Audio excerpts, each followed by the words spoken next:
स्वागत है आपका शुभ घर चैनल में। आज 18 जनवरी मौनी अमावस्या का पावन दिन है।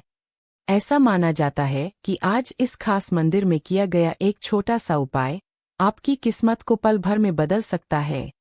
इस वीडियो में हम आपको बताएंगे वो रहस्यमयी उपाय जिसे करने से धन, शांति और सफलता आपके जीवन में प्रवेश कर सकती है।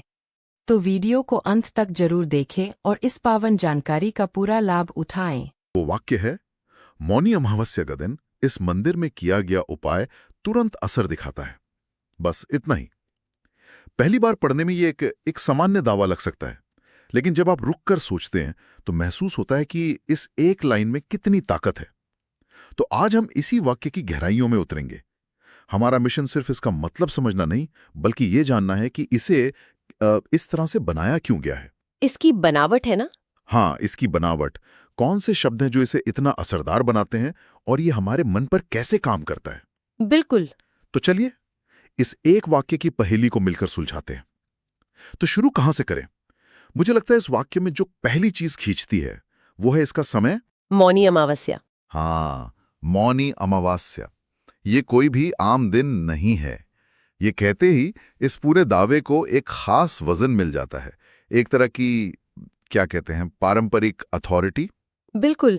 और ये देखिए कि ये कितना स्मार्ट है। उन्होंने आपको एक बहुत ही सटीक जानकारी दी है। एक खास दिन। हमारा दिमाग ऐसी सटीक जानकारी को मतलब भरोसे का संकेत मानता है। अच्छा। हमें लगता है कि अगर दिन इतना पक्का है तो बाकी बात भी पक्की होगी। लेकिन यहीं पर एक दिलचस्प विरोधाभास है। क्या? समय तो बता दिया, लेकिन जगह वो नहीं बताई, सिर्फ इस मंदिर में। हाँ, यही तो बात है। एक तरफ इतनी सटीकता और दूसरी तरफ इतना रहस्य। इस मंदिर में कौन सा मंदिर, कहाँ है, ये सवाल तुरंत दिमाग में आता है। ये एक जवाब देने के बजाय 10 सवाल खड़े कर देता है, एक पहेली की तरह। और यही तो इसका मकसद है। ये आपको सिर्फ एक जानकारी देकर छोड़ नहीं रहा, ये आपको एक खोज पर निकलने का न्योता दे रहा है। खोज पर? हाँ, ये कह रहा है ज्ञान उपलब्ध है लेकिन उसे तुम्हें खोजना पड़ेगा। ये सुनने वाले को एक पैसिव रीडर से एक एक्टिव सीकर बना देता है। अब आपको उस मंदिर के बारे में पता करना है, शायद किसी से पूछना है। इस प्रक्रिया में आपका यकीन और भी गहरा होता जाता है, क्योंकि आपने उसमें अपनी मेहनत और समय लगाया है। ये तो मार्केटिंग की किसी रणनीति जैसा लगता है। जैसे कुछ खास ब्रांड्स करते हैं, वो अपने नए प्रोडक्ट के बारे में बस एक इशारा देकर छोड़ देते हैं ताकि लोग उसके बारे में खुद बात करना शुरू कर दें। कमिंग सून वाले पोस्टर की तरह, जिसमें सब कुछ नहीं बताया जाता। हाँ, बिल्कुल सही पॉइंट पकड़ा आपने। ये तकनीक हर जगह इस्तेमाल होती है। याद कीजिए वो विज्ञापन जिनमें लिखा होता है सीमित समय के लिए केवल चुनिंदा स्टोर्स पर उपलब्ध। हाँ, होता है। समय सीमित बताकर अर्जेंसी पैदा की जाती है और जगह को चुनिंदा कहकर उसे एक्सक्लूसिव बना दिया जाता है। यहाँ भी वही फॉर्मूला है। एक खास समय जो है मौनी अमावस्या, और एक खास रहस्यमयी जगह, मतलब इस मंदिर में। ये इंसानी मनोविज्ञान पर काम करने वाली एक बहुत पुरानी और असरदार तकनीक है। वाकई। तो हमारे पास एक खास समय है और एक रहस्यमयी जगह, लेकिन अब उस हिस्से पर आते हैं जो पूरी तरह से गायब है कि करना क्या है। हाँ, किया गया उपाय, ये उपाय क्या है? ये एक पूरा ब्लैंक है। और ये खालीपन जानबूझकर छोड़ा गया है। सोचिए, अगर उपाय बता दिया जाता कि एक दिया जलाना है या एक मंत्र पढ़ना है तो क्या होता? तो शायद उसका असर कम हो जाता। लोग सोचते बस इतना ही, ये तो मैं घर पे भी कर सकता हूँ। सही।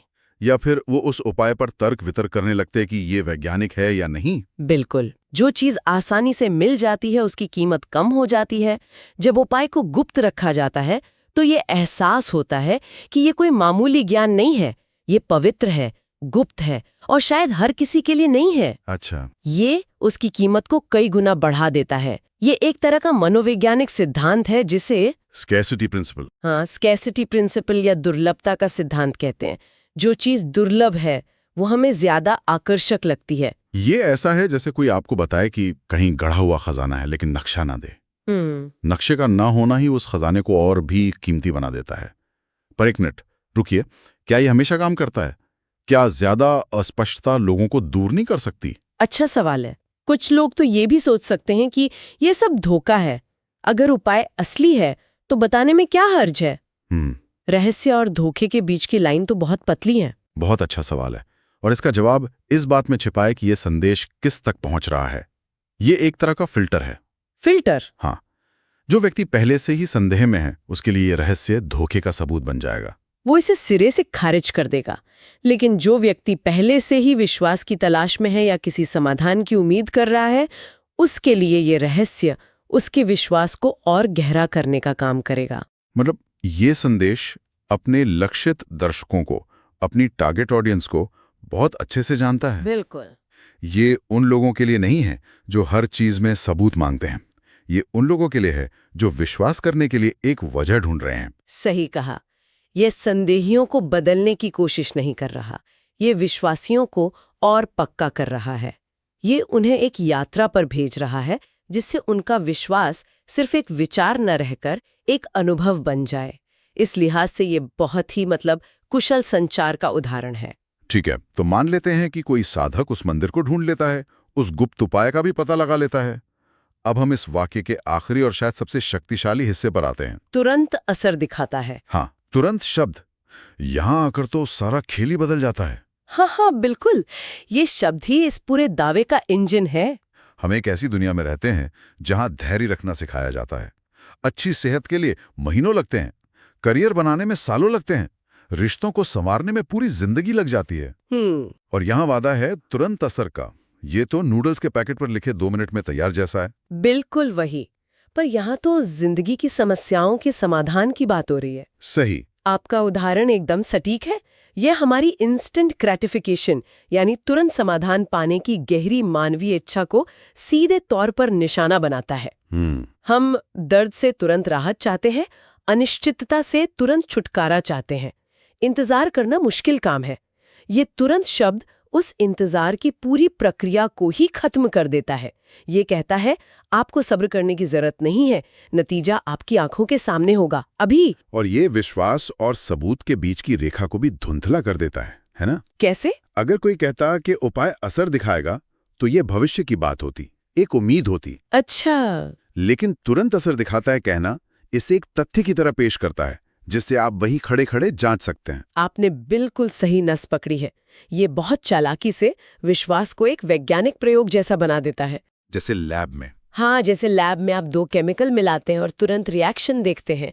ये वाक्य भी कुछ वैसा ही वादा कर रहा है।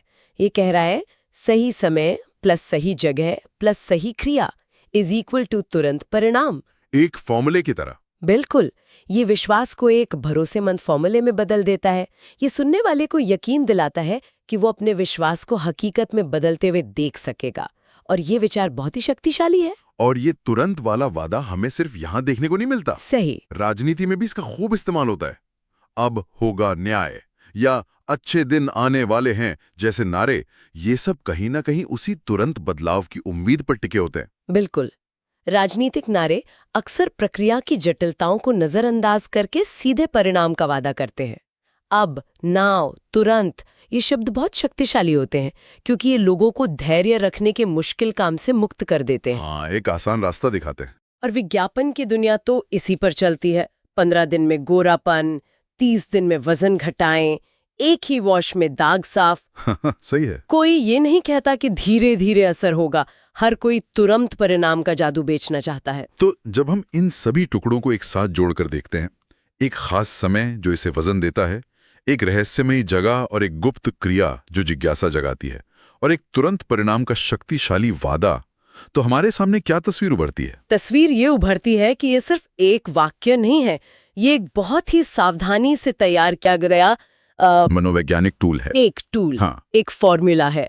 अथॉरिटी प्लस रहस्य प्लस तात्कालिकता। अच्छा, इसे थोड़ा और समझाइए। मौनी अमावस्या परंपरा की अथॉरिटी लाती है। हाँ।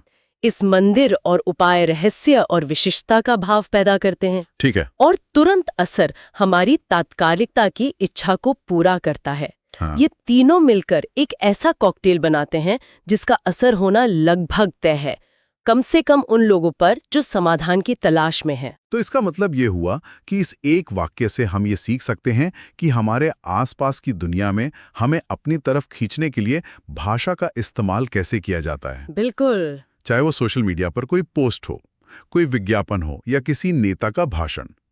ये पैटर्न हमें हर जगह मिल सकता है। बिल्कुल। ये वाक्य सिर्फ एक आध्यात्मिक दावे से बढ़कर है। ये संचार की एक केस स्टडी है। ये हमें दिखाता है कि शब्दों का सही चुनाव, जानकारी देने और छिपाने का सही संतुलन और मानवीय मनोविज्ञान की गहरी समझ मिलकर कितने शक्तिशाली नतीजे दे सकते हैं। ये हमें एक ज्यादा जागरूक पाठक और श्रोता बनने में मदद करता है। अब जब आप ऐसा कोई दावा सुनेंगे तो आप उसके ऊपरी मतलब के साथ साथ उसकी बनावट को भी देख पाएंगे। वाकई एक छोटे से वाक्य ने हमें कितना कुछ सोचने पर मजबूर कर दिया। ये दिखाता है कि शब्दों में कितनी ताकत होती है और उनके पीछे की संरचना को समझना कितना जरूरी है। ये एक बेहतरीन विश्लेषण था। और जाने से पहले मैं सुनने वालों के लिए एक विचार छोड़ना चाहूंगी। बताइए। एक छोटा सा प्रयोग। इस वाक्य को दोबारा सोचिए, लेकिन इसमें से सिर्फ एक शब्द हटा दीजिए, तुरंत। अच्छा, तो वाक्य बनेगा, मौनी अमावस के दिन इस मंदिर में किया गया उपाय असर दिखाता है। हाँ, ये अभी भी एक मजबूत दावा है। इसमें अभी भी विश्वास है, वादा है। लेकिन क्या अब इसमें वही जादू, वही आकर्षण बचा है? नहीं, उतना तो नहीं। वो जो खिंचाव महसूस हो रहा था, क्या वो अभी भी उतना ही शक्तिशाली है? ये सोचने वाली बात है कि हमारे विश्वास और हमारी उम्मीदें समय के साथ कितनी गहराई से जुड़ी हुई हैं। सही बात है। हम सिर्फ परिणाम नहीं चाहते, हम उन्हें अपनी शर्तों पर, अपनी समय सीमा में चाहते हैं। और शायद यही तुरंत शब्द की असली ताकत है।